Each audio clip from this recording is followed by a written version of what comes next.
What's up, folks? Welcome back to another episode of JB's Comic Reviews. This is an interesting one.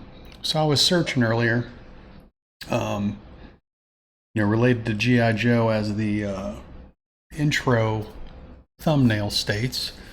Larry Hama looks to be continuing his run, even though the series had ended with IDW's issue 300 in 2022.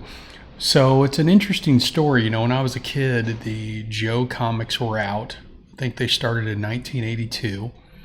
And it was one of the first comics I think I picked up that really got me into comic books. I was a young kid. I was born in 76.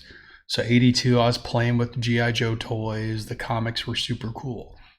And Larry Hama really kind of took that from nothing to superstardom.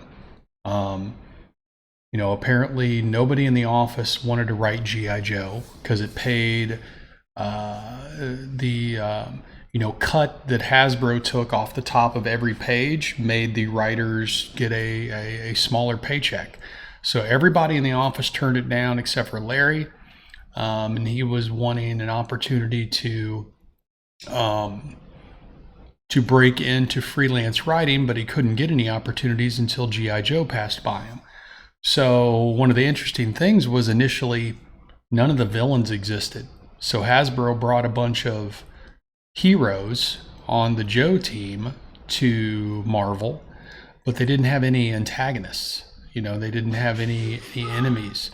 So I guess just off the cuff during that meeting, somebody said, hey, we can create something similar to S.H.I.E.L.D., kind of an anti-terrorist-ish or a not like S.H.I.E.L.D., but more like a Hydra, which was sort of a terrorist-like organization.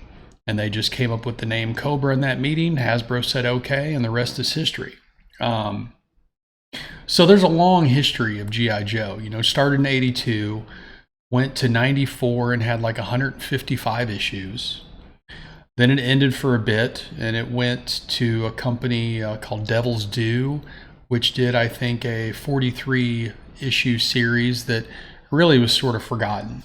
So the first 155 issues from Marvel,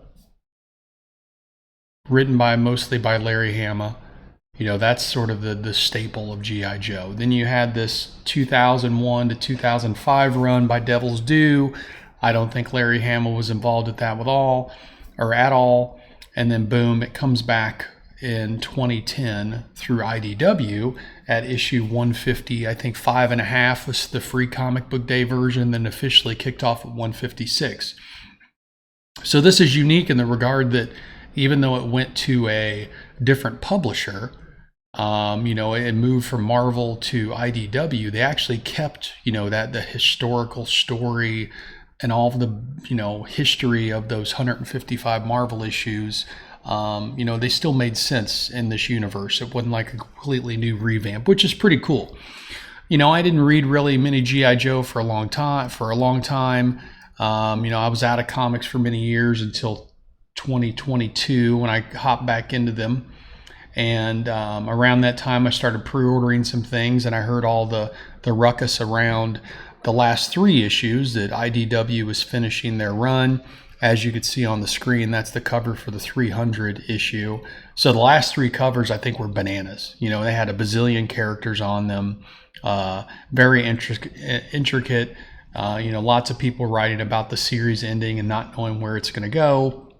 There were some rumors it would be picked up by some other publisher, but it really hasn't yet. There's been no official news about where it's going to go. Now, there was a kind of a fake marketing ploy by a group that's publishing something called Super Joe, which is a different deal, but they use the G.I. Joe logo. So a lot of people thought that on March 1st they were going to be announcing the new publisher of G.I. Joe was going to be sort of this house nobody really heard of.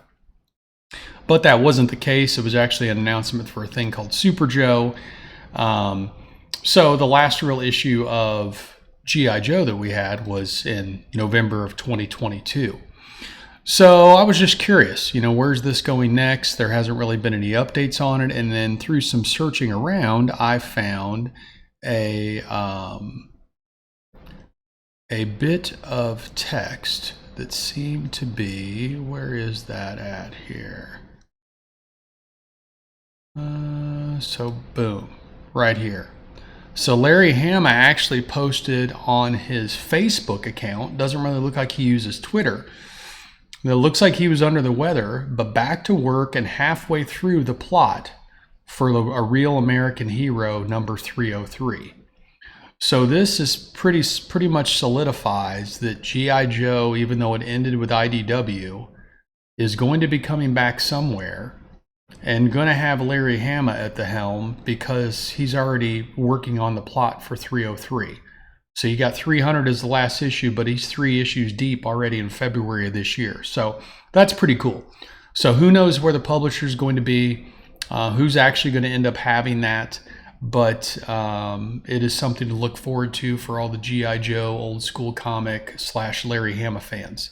Larry Hama's a great guy. He really made that franchise. He really did a lot for the comic industry back in the 80s by, boosting the popularity, taking heroes and creating, all the backstory from them, all the enemies they had to, he had to write in.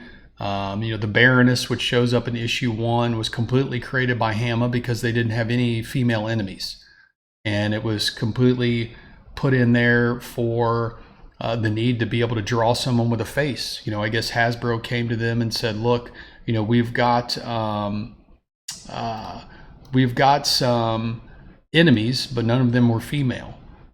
And they all had masks on, so he couldn't really draw any expressions with everyone having a mask. Cobra Commander, mask.